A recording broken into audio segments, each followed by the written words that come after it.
निश्चित तौर से केंद्र सरकार की आज मेरा सौभाग्य है कि भारतीय जनता पार्टी की नगर पालिका परिषद हाथरस की बहुत ही योग्य कर्मठ ईमानदार चेयरमैन की प्रत्याशी श्वेता चौधरी जी के पक्ष में मैं माननीय हमारी पूर्व सांसद सीमा उपाध्याय जी, अंजुला महर जी, पूरी पार्टी के लोग आए हुए हैं। केंद्र सरकार की कल्याणकारी योजनाएं, राज्य सरकार की योजनाएं, उत्तर प्रदेश सरकार का लॉ एंड ऑर्डर और जो बूथ अध्यक्ष से लेकर राष्ट्रीय अध्यक्ष परिश्रम की पराकाष्ठा कर रहे हैं, उससे कमल खिलेगा। यहाँ पर मैं हाथरस की जनता से तीसरा इंजन मांगने के लिए आया हूँ। केंद्र सरकार में एमपी हैं, यहाँ से राज्य सरकार की एमएलए हैं। अब स्थानीय सरकार से बहुत ज़्यादा विकास होता है।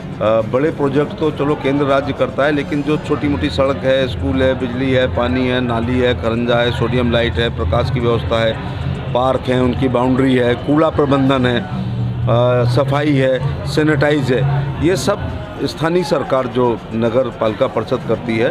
तो मैं उम्मीद करता हूँ, मैं अपील भी करना चाहूँगा अपने समर्थकों, प्रशंसकों, अनुयायियों से कि 11 तारीख को होने वाले चुनाव में श्रीमती श्वेता चौधरी के बैलेट पेपर के आगे कमल के निशान पर और जितने भारतीय जनता पार्टी के अधिकृत पार्षद के प्रत्याशी हैं उनको वोट दें और हाथरस का सर्वांगीण विकास करें। सेमीफाइनल है ये 2024 का? देखिए, इसको सेमीफाइनल नहीं कह सकते। अगर सेमीफाइनल भी मान लो तो पिछली बार 5 साल पहले जो चुनाव हुए थे तो जितने नगर निगम थे, अलीगढ़ और मेरठ को छोड़कर शेष सभी भारतीय जनता पार्टी जीती।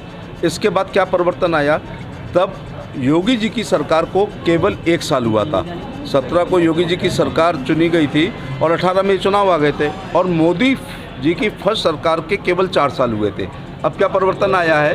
इस दौरान राज्य की सरकार के 6 साल हो गए हैं तो विकास हुआ है और केंद्र की सरकार के 9 साल हो गए हैं, इसलिए 4 साल 5 साल और बढ़ गए हैं। तो जब हम केवल मोदी जी को 4 साल हुए थे, योगी जी को 1 साल हुआ था, तभी सभी नगर निगम जिता लिए थे 2 को छोड़कर। इस दौरान मैं तो हाथरस की जनता से केवल एक बात कहना चाहूँगा कि केंद्र सरकार की लोक कल्याणकारी योजनाओं के लाभार्थी वोट दे दें अगर बीजेपी को, तो भी हम हाथरस में जीत जाएंगे। उदाहरण के तौर पर अगर 80 करोड़ लोग इस देश में गेहूं और चावल पिछले 4 साल से निःशुल्क पा रहे हैं तो 10-20 हज़ार हाथरस में भी पा रहे होंगे।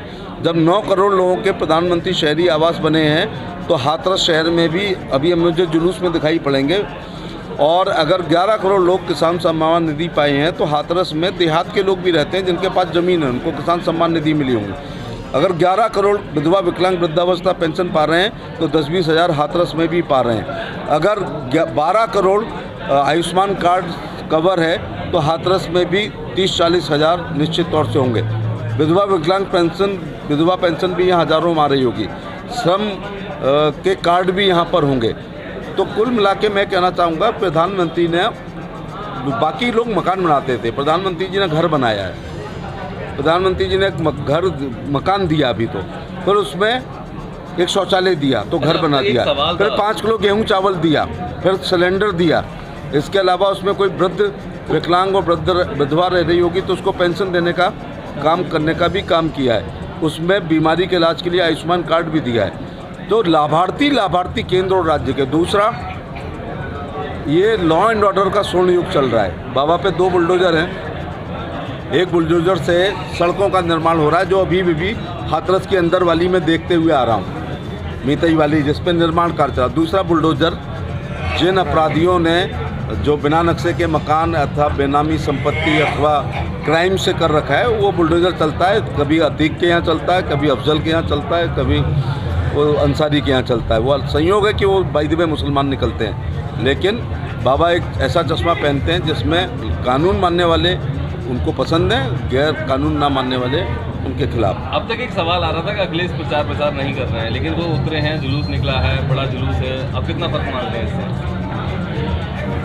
चर्चा पर्चा खर्चा तो राजनीति में होना चाहिए, डॉक्टर लोहिया ने कहा था, लेकिन अखिलेश यादव धरती पुत्र मुलायम सिंह के घर में एक ट्विटर पुत्र पैदा हो गए हैं जो किसी भी बड़ी घटना पे केवल ट्वीट करते हैं। तो जब राज्य और केंद्र के चुनाव होते हैं तो हमारा कार्यकर्ता गलियों में चुनाव लड़ता है। आज हमारे कार्यकर्ता नगर पालिका का या पार्षद लड़ रहे हैं तो मुझे ये नहीं कहना चाहिए कि मैं भारत सरकार में मंत्री हूँ, मैं 6 बार का MP हूँ, मेरा प्रोटोकॉल ऊँचा है। नहीं, हमारे चुनाव में ऐसे ही कार्यकर्ता लगता है तो उनके चुनाव में हम सभी नेताओं को ऐसे ही लगना चाहिए। एक और प्रथम चरण में चुनाव जो हुआ मतदान कम हुआ है, अब द्वितीय चरण का मतदान है, इसके लिए वोटरों के लिए क्या कहना चाहेंगे? मैं लोगों से ये कहना चाहूँगा, सत्ता परिवर्तन कराना है और व्यवस्था परिवर्तन कराना है। और ड्राइंग रूम में बैठ के जो आलोचना करते हैं कि चेयरमैन ठीक नहीं है, तो हराने के लिए और जिताने के लिए आओ, लेकिन आना चाहिए। लोकतंत्र का ये त्यौहार है और इसकी खूबसूरती है कि लोग इसमें वोट डालें। उन किसी भी लोगों को सरकार पार्टी के खिलाफ करने का नैतिक अधिकार नहीं है जो अपने मत का प्रयोग नहीं करते हैं, इसलिए मत का प्रयोग करना चाहिए। एक सवाल था, आदर्श में 35 वार्ड हैं, उसमें से 4 वार्डों में प्रत्याशी नहीं उतरे हैं पार्टी के, क्या कारण है? देखिए, हमारे यहाँ जात भी चलती है, धर्म भी चलता है और कई चीज़ें चलती हैं। अब आप मंटोला में उम्मीद करो, आगरा में, ढोली खाल में, कि भारतीय जनता पार्टी के को प्रत्याशी मिल जाएगा काजीपाड़ा में, तो अगर लाभार्थियों के अनुसार वोट पड़ता हो, अगर विकास के अनुसार, तो हर जगह प्रत्याशी मिलेगा। लेकिन वो कारण वो स्थानीय संगठन को समझना। लेकिन आप ये भी तो सोचो कि आगरा में 100 वार्डों पे पहली बार लड़ रहे हैं और हम 35-35 हज़ार के वार्ड निर्विरोध करा चुके हैं। इसमें मैं बताता हूँ, डॉली माहौर जब चुनाव जीती थी तो सबसे ज़्यादा वोट मधुबड़ी वार्ड से मिला था, वहाँ नहीं उतरा। वो स्थानीय बात है, जो भी